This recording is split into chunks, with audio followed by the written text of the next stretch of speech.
but I got to this point of not being fooled that if modern culture as we know it comes to an end and collapses, which it will, and probably will take humanity with it, but if it doesn't take humanity with it and it collapses, there's no assurance that a culture more awakened will come out of it. There is no assurance of that. That it could be another patriarchal culture, capitalist patriarchal empire that comes right after. And to think that because modern culture is collapsing, that something else will emerge is fooling ourselves. And so we are here to create the path, to make the way that other people can follow into next culture, into a culture of adults, into a culture of responsibility, and responsibility for our own bullshit and our own way of gossiping and manipulating and controlling and deceiving and taking revenge. And that takes taking responsibility for what we would call our underworld or our shadow world, which is just our unconsciousness. I'm Dean Walker, and welcome to the Poetry of Predicament podcast, a podcast for people brave enough to face humanity's challenges and problems, and most importantly, our numerous predicaments. The Poetry of Predicament is a podcast meant to inspire us to bring forth grace, beauty, and connection with the web of life in the face of a predicament-laden world. How do we increase our skill and capacity to generate real change in the face of a collapsing world? Let's talk with Clinton Callahan and Anne-Chloé Destremau. Well, I'm really, really pleased to be talking with you both and happy that we're doing this. And if I may, I'd like to start out by telling you I have a little bit of an agenda, and I want to make sure it works for you both, because really a lot shifted for me in a great direction that things were going anyway when I came to be with you in Mallorca. And they've continued to go in that direction. So I'd like to just tell you about that direction, if that's okay. Wonderful. Yes, please. So I'm really doing this work because I had my woke moment it's really about 7 years ago now, but it especially got deep in about 5 years ago, and I started to write the book, and that was deeper still.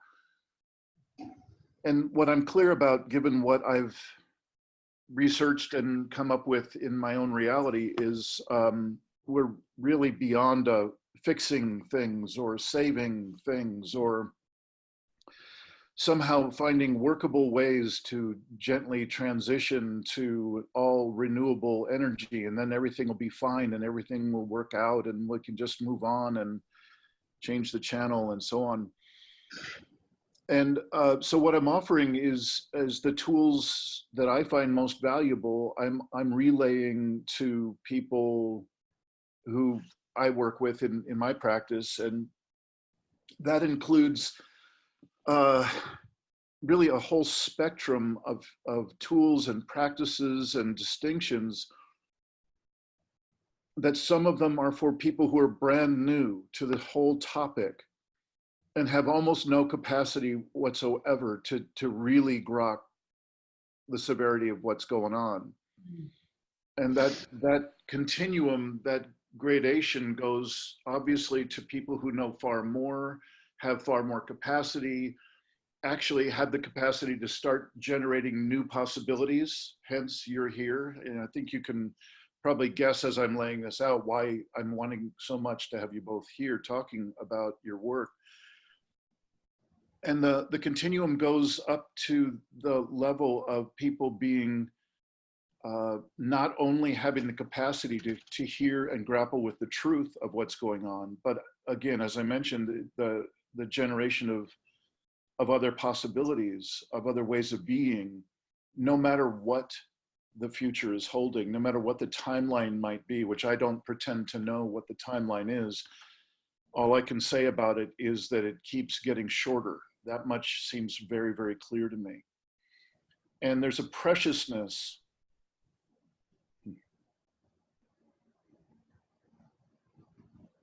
I feel it too. There's a preciousness that in having you both here and having you both represent a body of work that I really appreciate being able to deepen recently in my own experience. Because what I've known, having been in similar threads of methodologies and distinctions and transformational work for a long time,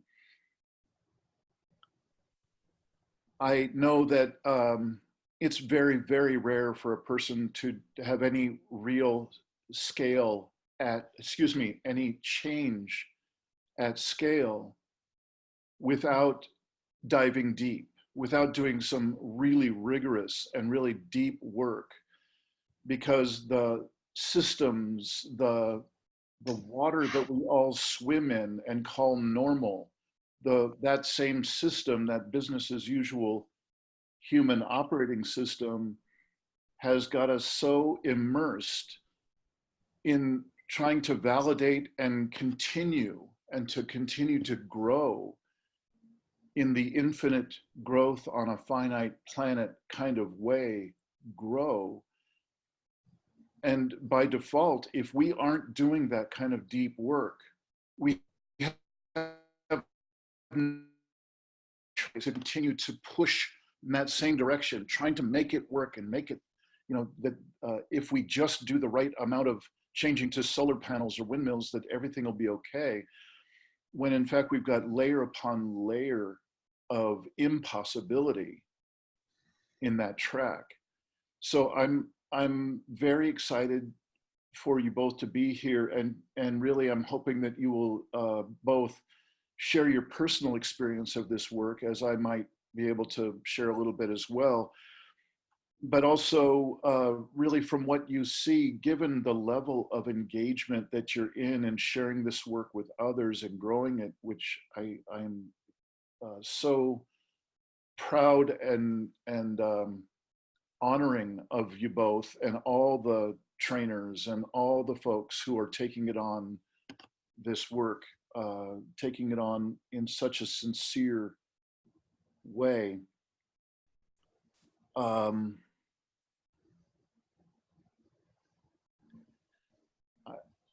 I guess, when this goes out and folks are watching it, they've been hearing me say this for a while. They've been hearing me say that I'm really shifting to the next level of focus in these podcasts and in the rest of my work, and really going to be leaning on these various methodologies, of which possibility management is one. And I'm particularly aiming this kind of conversation toward the folks that are they call themselves doomers. They're the people who are basically clear that we've gone past every possible off-ramp that would have been easier or possible. And what breaks my heart is that there's just as much shadow, and there's just as much of the dark, unexplored residue that any of us carry. But these folks who are doomers, I guess there's this mythology that once we've had our woke moment, that we won't be carrying that shadow anymore, that somehow we're going to be good with each other and we're going to have hearts open in the face of massive stressors and so on. So I'm wanting to have this conversation and to relay it to them probably more than anyone, because it just breaks my heart when there's this backbiting and gossip and just sniping and death by 1,000 cuts from each other, from people who are just inches away from each other on that continuum of being sincerely wanting to make a difference in the world. So thank you both for sitting through this long introduction. I appreciate you just being with me while I let you know what I was hoping to focus on in this conversation. I hope this works for you as a track. I am open to changing, but I'm hoping that it works for you as a track. And so after this long introduction, Anne-Chloé Destremau and Clinton Callahan of possibility management, welcome, a warm, warm welcome. Yeah, thank you very much for having us. Would you like to start? I was 39 years old before I had my first feeling. And so I'm trying to say it's not too late for people who are not young chickens anymore to learn radically new self-experience, self-exploration, self-expression skills. Neither is it too early when you hear the message or get the inspiration to go ahead and take the deep dives.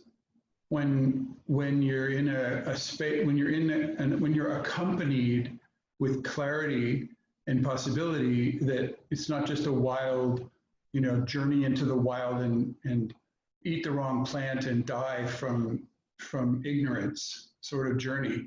There's thousands and thousands of paths right now where this huge necessity that we're experiencing from every bit of information we get about the direness of our circumstances, our self-made circumstances, every bit of that necessity is usable for encouraging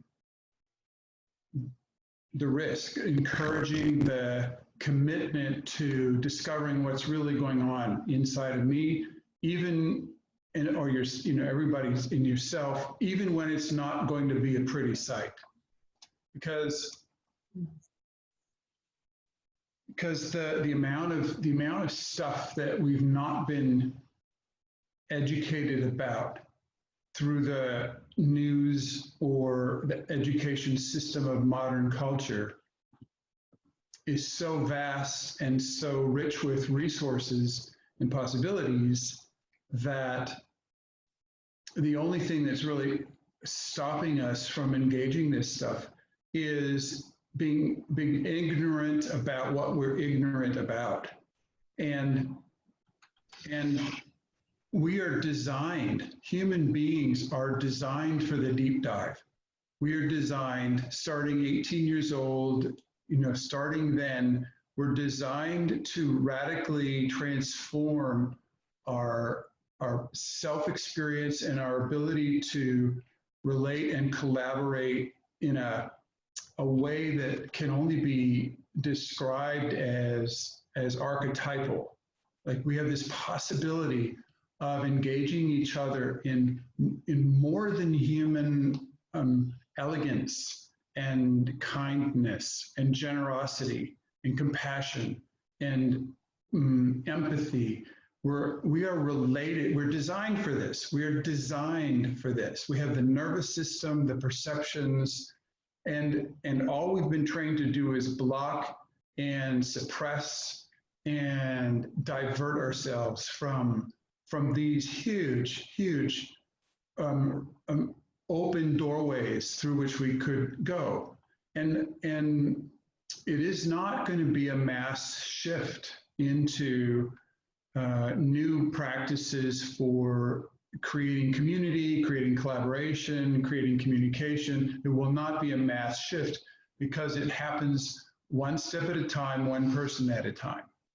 And so hearing what I just said, hearing that possibility is the possibility of this video, for example, being seen by hundreds or thousands of people could be an invitation to this doorway for each of them, so that using the medium of these video messages is fantastic for just the idea. What do you mean? What do you mean I don't already know everything there is to know because I have graduated from high school, or I have a bachelor's degree or a master's degree, or God forbid you spent all those years in dollars trying to get a doctor's degree or two, and by God, I should know everything there is to know. But if you took the universe and put it out in front of you of all of the possible things there are to know, and outlined, diagrammed on that map, the amount that we already know,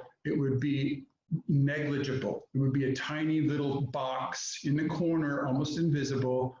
And to imprison ourselves in that tiny little box of the known, or what I know, as if it was reality or what was possible, is a crime. It's really a self-deception of the magnitude of Google. Yeah. Clinton, if I could just pause you for a moment. You've said something there that, the quantity of knowledge and so on. I get that. And what I experience in virtually all the methodologies that I'm putting into this imaginary toolkit in this body of work, I noticed that all of them have a central focus or fixation for the deployment of our attention, and it is not toward our brain. It is not toward the linear or how much we know or the quantitative and so on. It's always through the body and through as immediate an experience as possible, as close to the immediacy of direct presence as possible. And that is so much more, well, it's not only immensely faster than anything our brain would like to imagine it can do, but it's also so holographic. It's so much more dimensional and more natural than the impressive but insufficient mental world that we're so fixated on. I'm wondering, Anne-Chloé, is there, we've been both of us going for a while, Clinton and I know that you are, out of the recent times that I got to spend with you and Clinton in Mallorca and meet you, I know that you have an immense amount to say. You have an immense amount of relevant experience and remarkable perspective of your own. And I'm kind of tired of hearing the two white guys talk. So I'm wondering if you could add anything, or if you've been sparked to share anything in any direction. Yeah, I think it would be like taking a few step backs and just sort of starting with your first introduction and your first question about, there was a few, you put out a lot of hooks, but one of them was about this feeling of doom. And I think there's this category that you would call doomers, but also even young people who wouldn't call themselves doomers would call themselves depressed or at loss, and that would sort of go in the same direction. And when you were talking about that, I realized how lucky I was that my survival strategy was to live in this sort of pink bubble where everything was going well. And I went through high school and college and law school. And even after that, I went traveling, and there was still this, well, I have time, or I can learn, or I'm young, and then I met the work of possibility management. And even then it was, as you say, it was this door into something else than my mind. And I got to learn how to navigate my four feelings, my anger, my fear, my sadness, my joy, and navigate my anger, but about my present moment, about my parents and about my education, or my fear about, okay, what am I going to do in the future, or my sadness of having lost connection. And it was very much still experiencing those, my multidimensionality around me. And then this summer, I got to have sort of a break of a lot of transformation and hit that wall. what you would call this awakening moment about reality. I hit the wall of reality, which is climate change. Today, the wall of reality is climate change, and the reality of, well, I don't have time. Like, nobody has time. And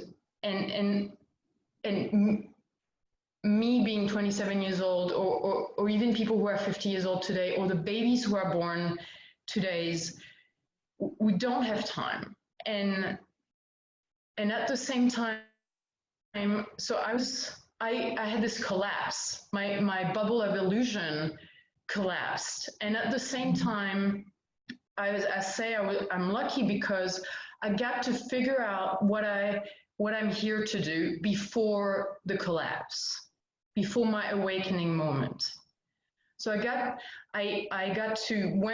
went through enough initiation to discover who I am or what I am, and my power of the feminine. I discovered that I'm a wizard, and I discovered that I'm here to upgrade human thoughtware, and I'm here as an agent of transformation.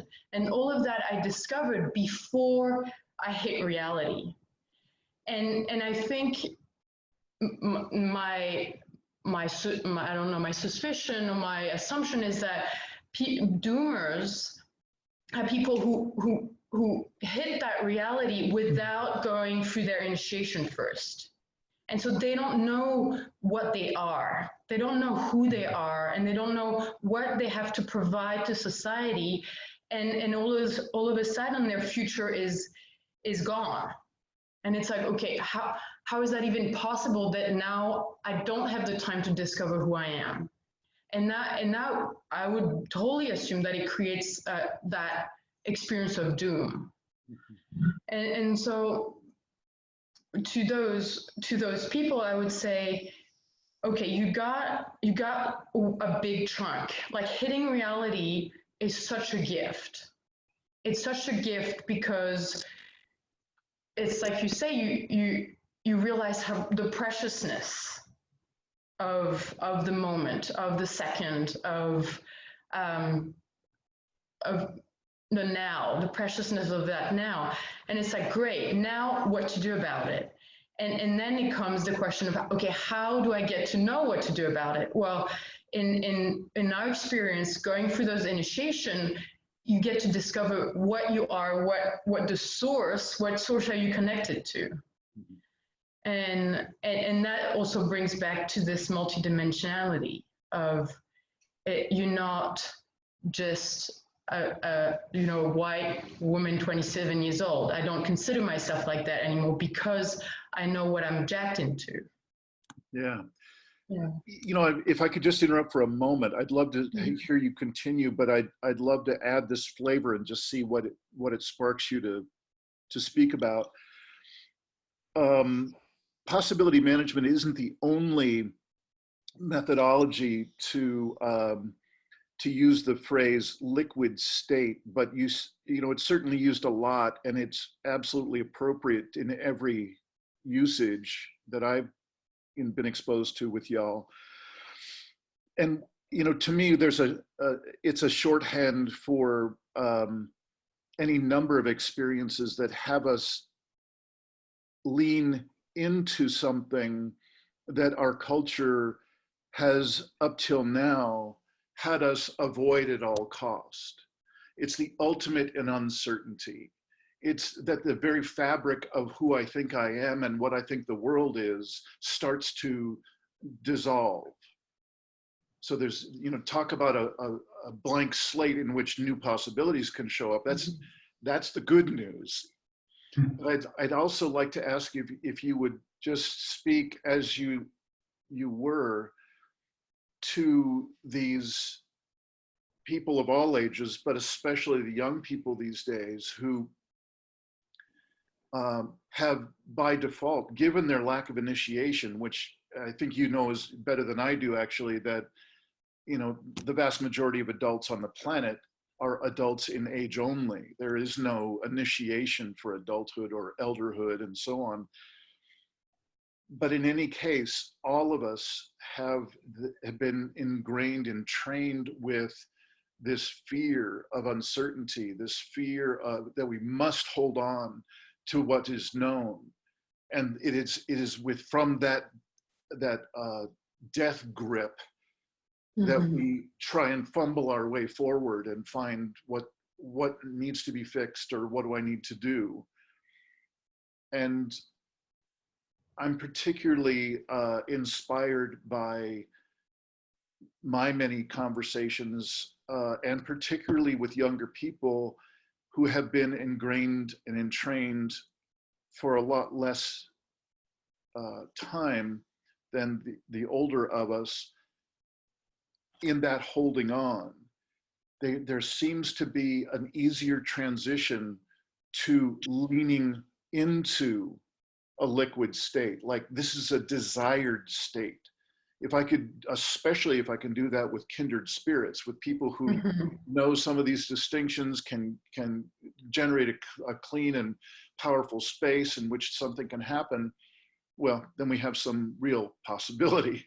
So I've just said a number of things. I didn't mean to stop you. I just wanted to ask us, particularly with that one element, which I think I would call it a membrane of resistance that our culture has toward therapy, toward authentic change, toward really considering deep relatedness with one another and with the earth and so on. I'm curious if you could say anything about shifting ourselves to leaning into that which we've been trained for so long to avoid. Yeah, I mean, I get to travel a lot. It's my luck, sort of, to get to travel a lot. And every country I go to, if we are in the car, in the morning or in the afternoon, I see children with backpacks. And every time I see children with backpack, I'm shocked. I have this like this fear and this anger and this sadness about children are still going to school. Generation of children today, like I see 5, 6, 7, but also 12, 13, 15, 16 years old, they're still going to school. And it's, okay, how is that not a crime? You know, how is that not a shock or disbelief from people that still exists? Because, and I say that, and I was not a rebel in school. I was a type A student. I was the perfect girl. I did 2 bachelors. I have a bachelor in economics and a bachelor in law that I did at the same time. I have a master in law. I mean, well, I graduated from La Sorbonne, which is the best university in Europe, and then I went to Columbia Law School in New York. And so I say that with a new clarity. I don't say that coming from I hated school, because I loved it, because I was good at memorizing. But that was about it. That was what school teaches us, to know and to give the right answer, and I was good at that. Great. Well, that doesn't make me a human being. That doesn't make me a human being. That makes me a machine that is able to repeat what the teacher wants to hear. And how did I shift it from that? I mean, for me was I went on a 2-year long journey around the world. That was after law school. And I worked for three months in a law firm. And the second day of when I got this job, I walked in the office and I'm like, I have to quit this job. If this is going to be my life, I'd better kill myself right now. And so I did my 3 months to just save up money, and then bought a plane ticket across the planet. And that was the start of my 2-year long journey. And afterwards, now I can look back on it, and it was a 2-year healing journey from that I need to know, and somebody needs to tell me what to do. Because I think there's both of those things. There's the knowing part and somebody else will tell me what to do to solve the problem. And then I think there's this huge, another wall that young people hit when they start working, or at least it happened to me, is that nobody has a clue about what they're doing. Nobody has a clue what they're doing. And it's like, and waking up to this whole lie. And it really took me 2 years to heal from, I need to know what I'm doing, and I need to, or somebody else needs to know what I should do. And after that, I think I was ready to, as you say, lean into, okay, if I don't know who I am and I don't know what comes next, then what's next? You know, what happens? And then I was ready for initiation.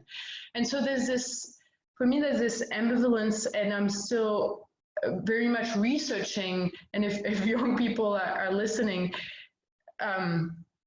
to reach out, because there's this part of us young people who we are very flexible, you know, compared to people who've been crystallized in patterns of behavior from, you know, decades of using those patterns. You know, 18, 19, 20, basically up to 25, we're still very malleable, and we basically it's the perfect time for initiation, because we have this, there's this fire burning in us. We are ready for initiation, and it's basically sort of an archetypal force coming through us that are ready for change and transformation in this shift from childhood to adulthood. And at the same time, if we didn't have this time of healing between school and initiation, the leap is very big. The leap is sort of too big. And so we've discovered that there needs to be a healing time between school, to exit school, and then to enter into initiation. And that would, you know, if there are centers who would specialize themselves in hosting kids after high school for 2 years in terms of healing, doing technopenuria phobia healing. So how do you say, like making bows and arrow, learn how to make fires, survival instinct, like going in the jungle, doing vision quests, like on and on and on. There's a lot of healing processes to go through to exit school and to prepare ourselves for initiation. And to prepare ourselves for that liquid state, and to have this gap between, oh, it's okay not to know, and for the shift to not be so big. Yeah. Thank you for that.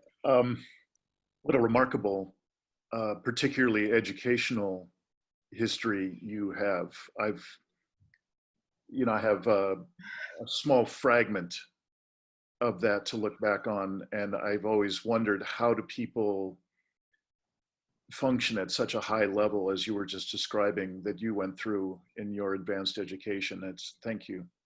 Mm-hmm. Clinton, I have a question for you that I think you would use different words to describe it, but what I've been discovering as I've put together this toolkit I keep talking about, that there are so few of the externally referent tools and senses that we are often equipped with in our world, that we use to engage with the world.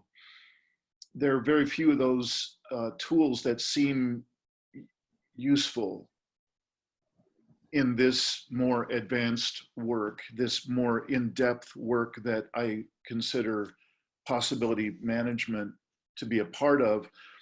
And the jargon I've started to use from a whole different track, but it seemed to fit, was there's implicit senses and implicit memory and so on, that kind of the ultimate in internally referent living and experience.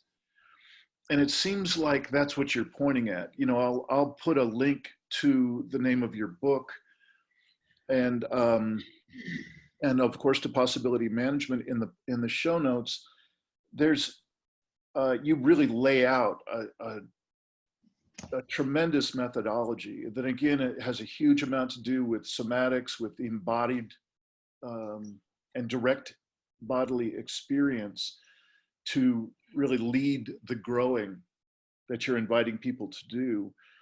I'm wondering if you're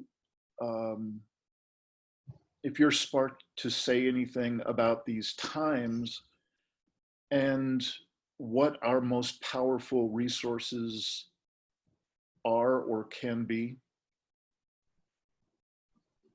You used the word, was it inherent perception? What did you say? Implicit versus explicit. I think the most powerful tool that we can use for this work is a small group of people that meets regularly in a specific context called radical responsibility. I call it a possibility team. Everywhere we go, we start up possibility teams. We've already have one here in Brazil, and people are so much looking forward to coming back to the next one. It's every week we have these possibility teams. And I know that you work with these small groups of people who come together every week. See, the point is, our inherent perceptions feel accurate because they're often confirmed by an associated emotion that gets triggered along with our story about what we're perceiving. It is so easy to fool ourselves. It is so easy to believe our own bullshit. As subtle and clever as the bullshit is, it is so easy to assume that our assumption is true because we're smart people. Why else would we make such an assumption if it were not true? And as soon as if you assume your assumption is true, you're in the domain of having an expectation. And then when an expectation is not fulfilled, it creates resentment and it cuts off connection. And it's such a machine to keep us isolated from some source of accurate feedback. So this small group of people is like a life ring.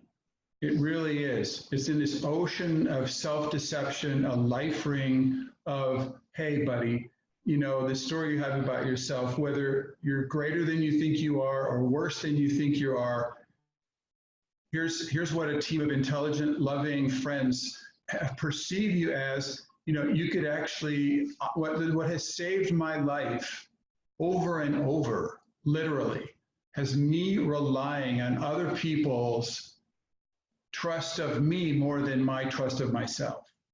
Like their accurate perception of me and their feedback and their clarity about me more than my own clarity about myself. And this is so goes against the grain of the American independent, you know, I'm the lone wolf, single fighter, entrepreneur, you know, is going to become a billionaire, blah, blah stories that are marketed in the world. It goes so much against that to actually become a tribe again that has greater intelligence, far more than the single individual. And so this whole possibility of let me make another distinction. So in our possibility management, we make a number of distinctions that are usually not made in modern culture. One of these distinctions is a difference between our psychological defense strategy and our essential being. And so it's kind of the difference between our personality and our essence. And without experiencing that distinction, not as a concept, you know, not as an idea or a model, but as an experiential reality, moment to moment, you won't notice who's talking. You won't notice who's making up the stories. You won't notice what the purpose is behind the emotion or the story that you've got running inside yourself. You won't notice the difference. And so, but when you make the distinction between your psychological box, we call it, like a prison, like this, it's like an eggshell or a cocoon. You know, we're supposed to have it until we're 18 years old. And then at 18, 19, 20, we're supposed to be cracked out of it. through these adulthood initiatory processes, and we were not. And so we're these bunched up, we're crammed inside. It's no wonder people wrap themselves in dynamite and blow themselves up, or all these weird things people are doing now, because there was such a pressure inside of this defense strategy that we're not supposed to be in after our being has gotten a certain size. So one of the biggest tools to distinguish the difference between your psychology and your being, we call it your box and your being. One of the biggest tools is that team, is your little team that you meet with every week. Because in that team, after a few weeks, you start trusting these people to show up, to listen, to take risks and share, to be vulnerable in ways that you cannot. And then you go, God, I want to be that way. I want to try it. I want to try it. Because, afterwards, it feels scary as hell. It's like that first step off of a high dive, It's like, I'm going to die. And then when you splash in the water and you join, the floating, the ones who can float or swim, it's like that. It's like, oh my God, I don't have to be isolated and scared and tight and far away and behind this mask and isolated and scared and surviving and pretending like everything's fine. I don't have to do this. I can actually connect and share. And the tool that really helps with building up, we call it the matrix, building up the matrix to have the confidence, to have the self-trust, the wisdom to go ahead and trust your team it's about what you said, being present. How do you become present? So we made a website we're working on that will have 99 experiments for you to do to become more present. And nobody can do these experiments for you. So if you don't do them, they don't happen. And on the other hand, nobody can stop you from doing these experiments to build up your capacity to be actually present. And in the presence, this distinction between your psychological defense strategy and your essential self becomes so stark. It's such a difference of purpose and a difference of orientation, a difference of context, a difference of perception. It's so stark that you start being able to let go of the mechanical nature of just surviving, So these are a couple of things that are really crucial. And I just want to add something because I've heard that story weirdly in the past 2 weeks, 2 times where. Hi there. Hi, I'll start again. So where I lost you was you were just starting to talk about in the past week or so, you've had 2 instances of. Yes, two people told us, yes, we have a group, we meet every week. And what we do every week is we talk about other people's work. It's a transdisciplinary group. So what did this person say? And we read a text or a website, or we watch a video and discuss it. And then one of the men, he's in Australia, and he did that. And at some point he said, well, what about your ideas? What do you have to share? What are your experiments? What are your needs to explore your multidimensionality? And people looked at each other and said, oh yeah, like I have ideas that I want to share. Like I've worked and I've digested and I have things to say. And then they started to another level of, okay, what do we want to experiment instead of talking about other people's work? So for the people listening, it's very much about your necessity. Like bring in like, well, I don't know how to communicate with my child, that I can't listen to really who he is. And that creates pain. It makes me sad. Please tell me, how can I communicate with my child better? And like the 8 people around the circle, they will have a lot of possibility for you. And that's really what the team is about. I just wanted to share that. Yeah. All right. Yeah. Thank you. And I'm glad we reconnected after this little brief internet whatever. I wanted to just for a moment recap, Clinton, what you were saying before. You had a really important combination answer to my my question, and about resources. What are some of the really strong resources available to us as human beings that really give a shit at this time and really want to move forward? What are some of the things? And you gave them the answer you did, and I particularly appreciate you speaking. I heard it really as two sides of the same coin. One was that we have this possibility of getting together with kindred spirits, people who have a certain amount of clarity about certain distinctions, ways of being together, ways of processing with one another.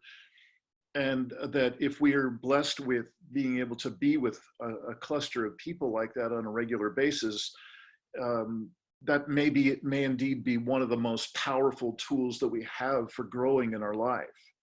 Because we have the possibility of others who have a trained seeing to be able to see where we can't see. By definition, we just can't see our own blind spots. So I heard you mentioning that one.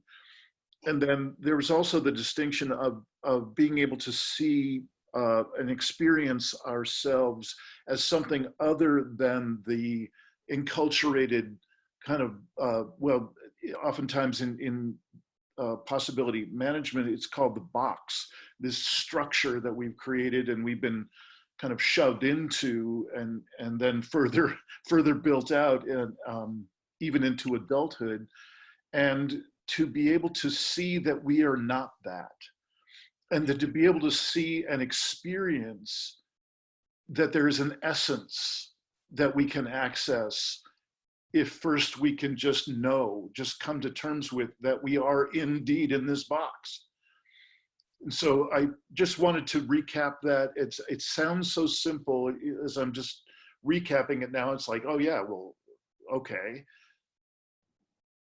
But so many of the most potent distinctions come down to being quite simple, but the structures in which we are encased in the business as usual world, it doesn't matter how simple or how true they are, they don't get much of a chance to get in and actually sink into our system as a direct experience. So I just wanted to thank you for that. Mm-hmm. And I'm just not at all surprised that you two are creating, possibility groups down there you've been there for a while in Brazil and you move around quite a bit. And it's just no surprise at all to me that you're in constant formulation of new groups and new possibilities. And so I'd like to just stop and wonder, we're getting toward, maybe the last 15 minutes or so of our time together. Can you hear me? I can hear you. Yeah, I want to say something. Okay. So I want to add on to what you just recapped. Yeah. And emphasize. Darn it. You've just frozen up again for a moment here. Needs. Can you still hear me? When you said, can you still hear me, is when your voice came back. Okay. You've been gone for a while. It's clear we're talking about heavy duty stuff. It's the electronics is having problems handling the wavelengths that we're generating here. Let me say this. So this shift from your self-reference being a psychological creature with who has the psychological needs that can be easily manipulated and marketed by corporate advertising, and it leaves us in a desperate survival drive for safety, recognition, inclusion, some kind of almost childlike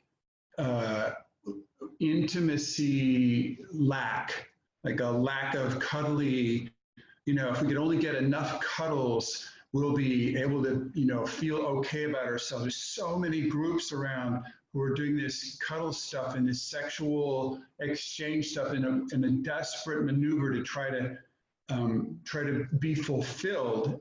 The shift from the psychological uninitiated reference frame to a reference frame of being is powerful enough to subjugate civilization. It takes down modern culture because you leave it behind.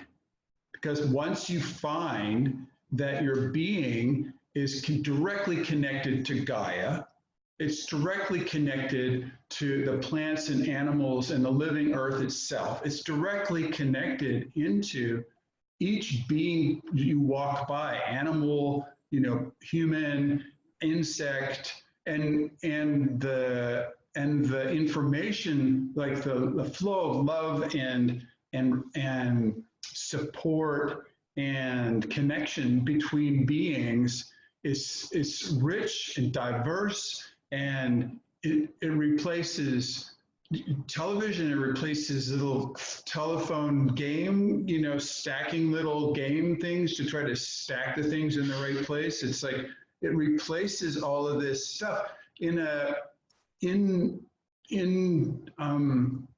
indefeatable way. It's like there's no chance for, once you have a taste of this, for civilization's wares, all the alcohol, all the cigarettes, all the cool telephones, all the cool watches, all the cool, advertising, blah, blah, like none of that can touch the experiences that come over and over endlessly of the nurturing, the intelligent adult presence of being in the planet Earth. And there's nothing can touch that. And so it's revolutionary. It is so revolutionary. And people need to just hear, hey, it feels very weird to switch over because, your parents won't do it. And maybe even your brothers and sisters won't do it. And maybe your colleagues at work even won't do it. Or your partner even at the same time. These are painful things to take the chance. But when you do that, your heart has no reason not to start radiating at full force and be generous and kind with everybody around you. And then all of a sudden, the purpose of the stress that got you to the point of being able to internally, make this shift and recognize the authentic experience of presence of being, interchanging or interacting or connecting with other beings, like that, whatever it took to get there was worth it. Mm-hmm. Whatever it took to become an adult man or woman who has access to the archetypal spaces and to be adult present and connect with other adults and actually help other adults become adults and become born into the world of adulthood and archetypal worlds. Like this is ecstatic in 5 bodies. And so this is, that's where to focus. That's where to go with all this. So the whole thing of exactly what Anne-Chloé said, this thing of discovering the wall of the climate collapse, climate emergency, climate desperately getting crushed by reality. To discover that before you've jacked into resources such as your own experience of your being, your ability to consciously feel, your ability to distinguish between feelings and emotions, your ability to go through emotional healing processes and step into parts of adulthood, the ability to help other people through these step-by-step healing things. It only takes a while, months or a couple of years, you go through these and you're in a whole new world. Like it's worth the risk taking to do that, because you just turn around and help the person behind you. That's all. you're not going to help everybody, but you can definitely help the person right behind you and just go, hey, come on, here's how you do, because the person in front of you is helping you. And it's this huge, the tribe is back, the whole community is back, the village is back. And this is where we replace the laughable, painful, heart-rending dependency on an external authority that's gone insane with psychopathic leadership, non-leadership, leadership into the hell worlds as fast as possible. Like that whole thing, you can just step out of it. And more people are doing it, like you said, and these key ingredients of the weekly group and the kind of the exercises of noticing yourself, noticing what it is like to be present, and being able to speak from presence and feel from presence and listen from presence. God, this is the joy. This is really the effervescence of being alive. And so that's where we're going with this. I mean, that's what this is about. Yeah. We are in the last segment of our time together. And first, I'd like to just ask us to just be for a moment in what you just said. We started out our time together talking about a preciousness.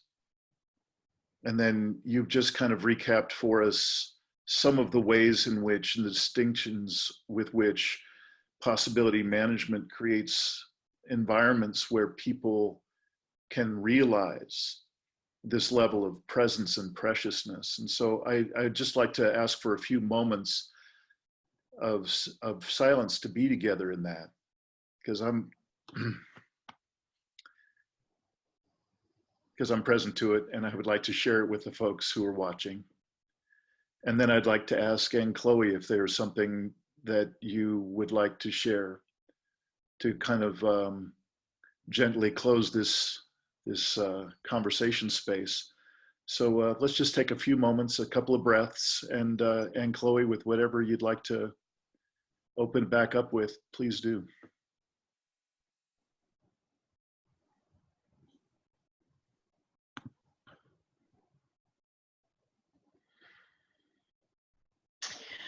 Yeah, I think you also started this conversation with some reflection of some people being in this reality, like being around you in your circles because of the reality of climate change and because you share the same pain or clarity, and there are still, you're talking about gossiping and backstabbing and creating this little wars, maybe between contexts, between work, between different activists or else. And I was faced with that a few weeks ago in Mallorca.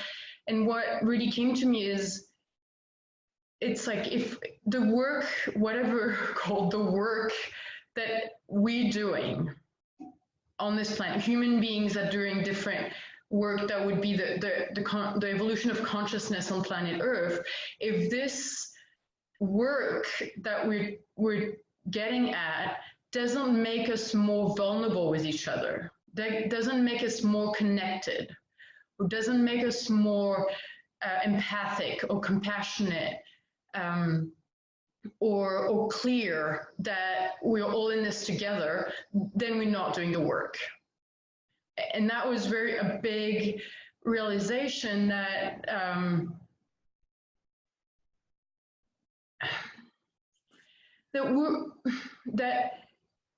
there is what we would call cultural creatives or edge workers or riff walkers that are walking on this edge of this modern culture, banging on the door of saying, okay, what's next? What else is possible? Is there another possibility for human beings? What does it mean really to be human beings? And modern culture, the answer is, well, you're a number in an economic system to make money and profit for a few hundred people. And that's the answer to modern culture of what it means to be a human being. And there's a bunch of cultural creative that would be, now we're up to like 300 million cultural creative being, no, there's something else. the depth of human soul is bigger than just our mind or our capacity to produce things. But I got to this point of not being fooled that if modern culture as we know it comes to an end and collapses, which it will, and probably will take humanity with it, but if it doesn't take humanity with it and it collapses, there's no assurance that a culture more awakened will come out of it. There is no assurance of that. That it could be another patriarchal culture, capitalist patriarchal empire that comes right after.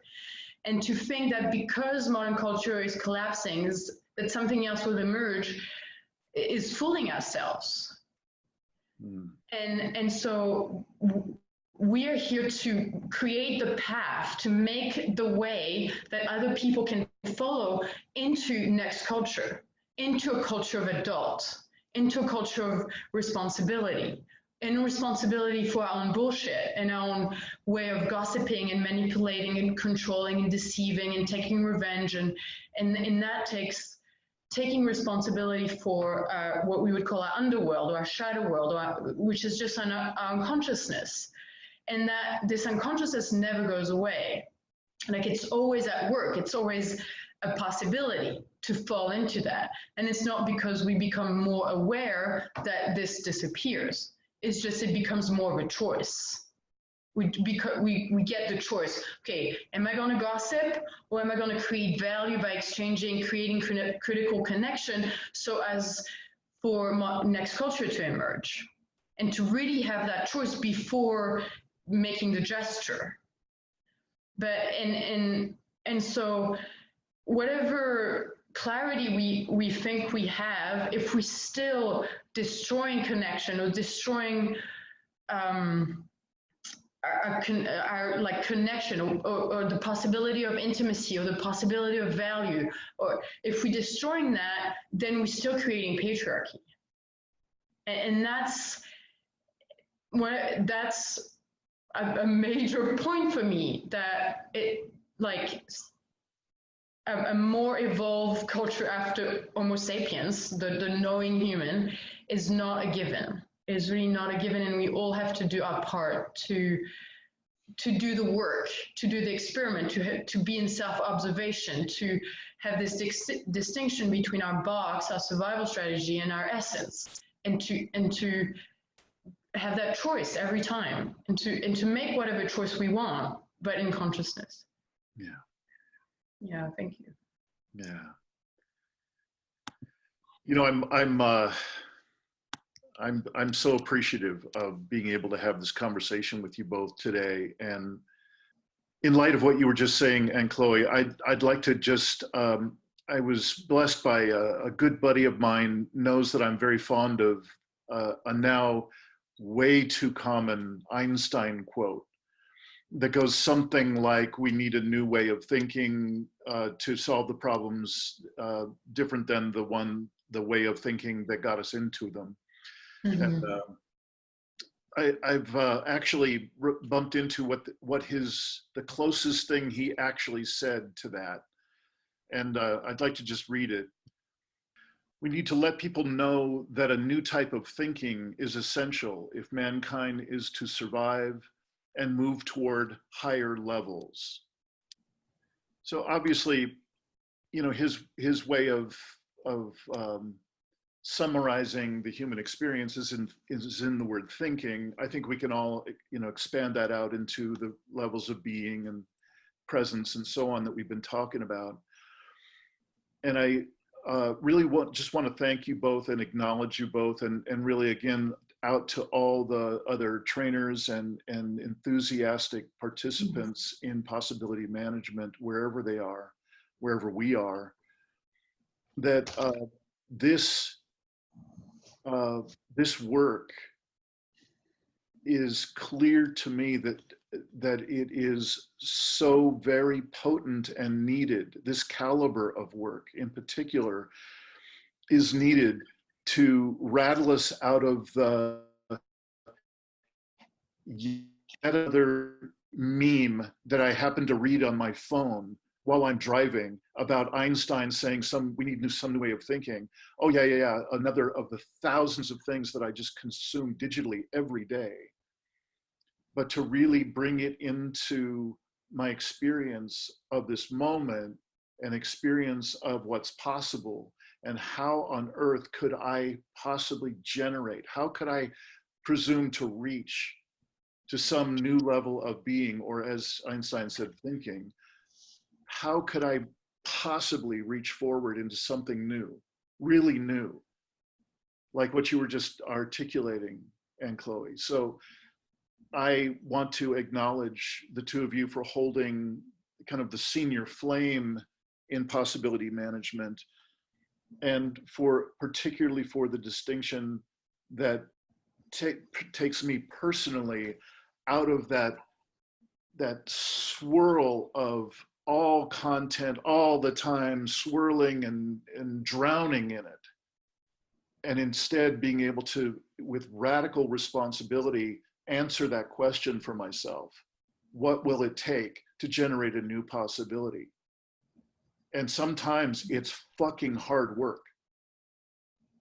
And sometimes it's the most joyous connection with my deeper self, with other people, and with Earth that I could ever imagine. So I think we're closing up our time here. Clinton, it looked like you wanted to say something to finish up. Yeah, this question of how, I'd like to add a hint about it. And it's a rephrasing of a saying from Buckminster Fuller that's also been overused in a certain way, but we've added a new distinction that he did not have. And the distinction is about game worlds, about how each of our interactions is framed up in some kind of a game world that's an arbitrary construct that we agree on. And then the interactions are clear, the rules of engagements are clear. And so the way about how it really helps to understand this, that you don't change things by fighting the existing game worlds. You change things by building new game worlds that make the existing game worlds irrelevant. And because Buckminster Fuller used the word, what was it? Obsolete. Obsolete. Hi. Okay, I'll say it. Okay. Can I just say it? Sure. Okay, so where did you stop? Where did you last hear? You had just said that Buckminster Fuller's word was obsolete. That was the one he used, and then you were going to go on. Okay, we have to end this interview before the whole property just explodes. I know. All right, listen.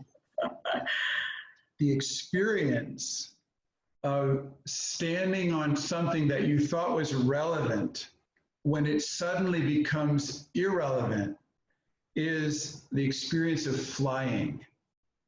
And human beings are designed to fly. So what we're talking about is flying lessons. And what could be better than that? Wrap it up. All right, let's wrap this son of a gun. Thank you both so much for spending time, and I look forward to my next opportunity to be with you. I wish you all the best in this glorious place where you are, meeting with all those wonderful people in that exotic location. I'm envious as can be. Have a wonderful time. Okay. Yeah, all right, thanks, Steve. We will. Bye-bye.